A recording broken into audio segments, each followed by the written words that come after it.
All right, we're in the opening of a film clip that we found in the Business and Media Archives collection. And as you can see, they're going into the Pennsylvania Station, which is part of the Pennsylvania Railroad on West Federal Street, now Martin Luther King Boulevard. This is about 1959 or 1960. And you can see down below West Federal Street, you had the train platforms right along the tracks there, and everybody parked their cars there. And here you see the guests for this train tour of the city, where they're going to go up and down on both sides of the river through the city, looking at all the industrial sites along the way.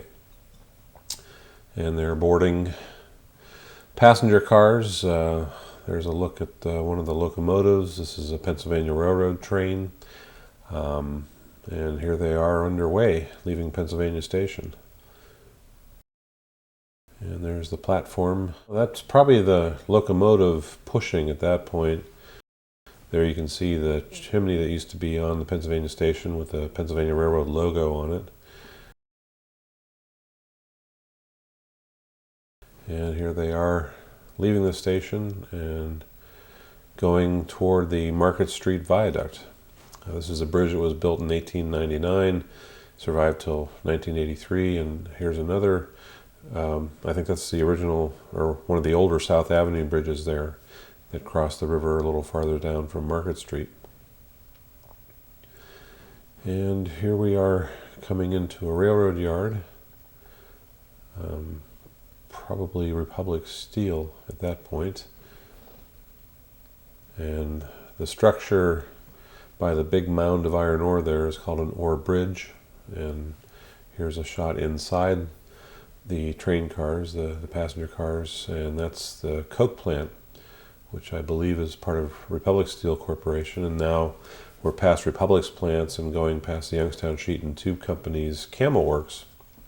At this point, tracks run right along Poland Avenue, going out of Youngstown and into the city of Struthers. And there's more of the Youngstown Sheet and Tube Campbell Works complex there. You can see it plainly.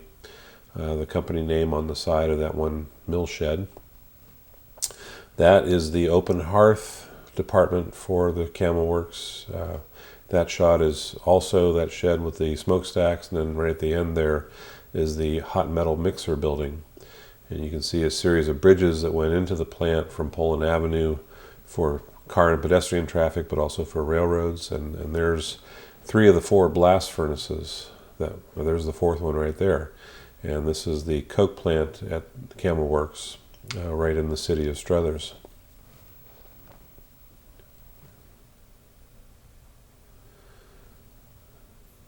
We have an extended view of the coke plant right there, where they converted coal into coke, which was the fuel for the blast furnaces. That's Bridge Street in downtown Struthers. We just went by, and then you're looking at the Struthers portion of the Sheet and Tube Works, called the Struthers Works. They had several mills and steelmaking machines over there as well. And not quite sure where that is. Here you can see the locomotives are now pulling the train rather than pushing it. And we're coming underneath a bridge and out into an open area. I believe this is down more in Lowellville, where they're going through right now.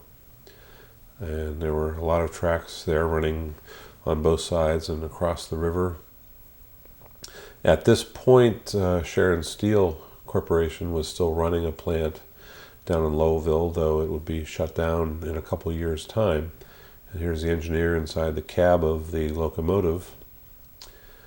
Based on the photos I saw, well, here you're looking at one of the yards. That's the P&LE classification yard, which is between Struthers and Lowellville. And this is a huge operation as far as changing cars and assigning them to different trains.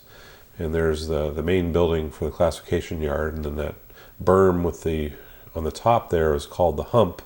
And what they did is they pushed cars up over the hump and then down by gravity into the classification yard below, and then they had a series of switches that put them on the right track. We're coming back now into Struthers and Campbell, and that looks like Youngstown Sheet and Tube's blast furnace, probably the D blast furnace right there. Yeah, there's three of the four, and now we're going past the blast furnaces, and here's further out in a yard looking back at Sheet and Tube's Campbell Works. That's probably one of the tube mills there. And they're continuing along. This is actually looking like a service yard for locomotives and cars. There were numerous yards along the way by the plants where they stored and moved cars in and out with raw materials and other supplies going into the various mills.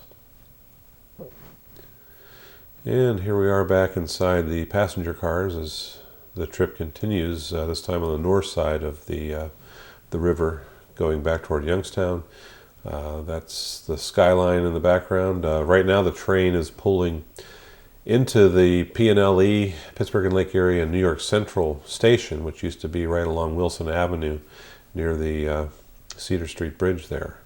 Here we're in downtown on the Erie Road tracks, and you can see what's called a pigeonhole parking deck that they had there, where they actually lifted cars and put them into parking spots. And now we've moved further on into the Briar Hill Works. That's the Jeanette blast furnace that you see, and right next to it is the Grace blast furnace, and then there's the open hearth mill shed for the Sheet and Tube Briar Hill Works. I think they're going through the other mill portion along Briar Hill there, and probably going to cross over pretty soon and head back. Yeah, there's more of Youngstown Sheet and Tube Briar Hill Works there. That's right along Division Street. And there's some pipe yards where they're storing seamless pipe that they made, an old water tower from a service center and a gatehouse along the railroad tracks. And now I think we're back on the opposite side of the river. Well, crossing the river right there. And looks like a probably spring day. The trees don't look entirely leafed out yet, so that would probably put it in early May. Heading back toward town, you can see the skyline in the middle there. There's the river and another railroad bridge there. There's the Lake Erie and Eastern line up above. They're now on the B&O Railroad line running through town, and they're crossing underneath the Lake Erie and Eastern, and just past a local freight train. There's the B&O station when it was still active as a passenger station with service out of Youngstown, and you can see the sheds for the people to stand under while they were waiting for trains to come in. There's the Mahoning Avenue or Spring Common Bridge. Look at all the cars parked alongside of there for people that worked in downtown, and you can see Home Savings building in the background. And here we are coming back on the Market Street Viaduct. This time we're on the south bank of the river, and you can see that bluff, which goes almost straight up from the river, which was called Pine Hill or Impassable Ridge. And there's a train moving past and soon to be underneath the South Avenue Bridge. And that's part of, actually there's the Bessemer Converter, part of the Republic Steel Corporation plant in downtown Youngstown, which was between the Market Street and South Avenue bridges. And this time they're heading out again, I think toward Republic Steel Corporation. There's a woman inside the switch house, and this, I believe, is right underneath the Center Street Bridge. It's a crossing where all four of the major trunk lines that served Youngstown crossed. So that's B&O, Pennsylvania, the Pittsburgh and Lake Erie, and the Erie Railroad. And here we are right at the end. And this is another interesting find from the collections of the Business and Media Archives of Mahoning Valley.